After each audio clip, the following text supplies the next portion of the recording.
ಎಲ್ಲರಿಗೂ ನಮಸ್ಕಾರಗಳು. ಜಗತ್ತಿಗೆ ಅಹಿಂಸೆ ಮತ್ತು ತ್ಯಾಗದ ಮಾರ್ಗವನ್ನು ತೋರಿಸಿರುವ ಜೈನ ಧರ್ಮದ 24ನೆಯ ತೀರ್ಥಂಕರಾದ ಭಗವಾನ್ ಮಹಾವೀರ್ ಸ್ವಾಮಿಯ ಜನ್ಮ ಕಲ್ಯಾಣ ಮಹೋತ್ಸವವು ಪಟ್ಟಣದಲ್ಲಿ ಅತಿ ವಿಜೃಂಭಣೆಯಿಂದ ಜರುಗಿತು.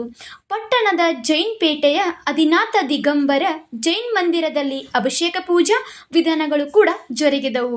ಅಲ್ಲಿಂದ ಪಲ್ಲಕ್ಕಿ ಮೆರವಣಿಗೆ ವಾದ್ಯಮೇಳದೊಂದಿಗೆ ಪಟ್ಟಣದ ಪ್ರಮುಖ ಬೀದಿಗಳಲ್ಲಿ ಸಂಚರಿಸಿ ಮಹಾವೀರನಗರ, ಮಹಾವೀರ ರಥ, ಕೆಸಿ ರಸ್ತೆ ಮತ್ತು ಹೊಸಪೇಟೆ ಗಲ್ಲಿಯ ಮಂದಿರಗಳಲ್ಲಿ ಪೂಜೆ ಸಲ್ಲಿಸಲಾಯಿತು.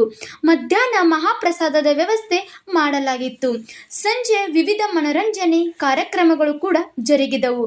ಈ ಸಂದರ್ಭದಲ್ಲಿ Vardhaman Sadalage, doctor Padmaraja Patil, S T. Munnoli, Chandrakant Hukkeri, Ramachandra Chougle, Bahubali Naslapure, Darshan Upadhyaya, Sheetal Hazare, doctor Sanjay Patil, Mahendra Kumar Shah, Raju Badabade, Yashwant Mirji, Sagar Palse, Parshwanath Mangure, doctor P G. Kempannavar ಸೇರಿದಂತೆ ನೂರಾರು ಜನಸಂಖ್ಯೆಯಲ್ಲಿ ದಿಗಂಬರ ಮತ್ತು ಶ್ವೇತಾಂಬರ ಜೈನ ಶ್ರಾವಕ ಶ್ರಾವಕಿಯರು ಉಪಸ್ಥಿತರಿದ್ದರು.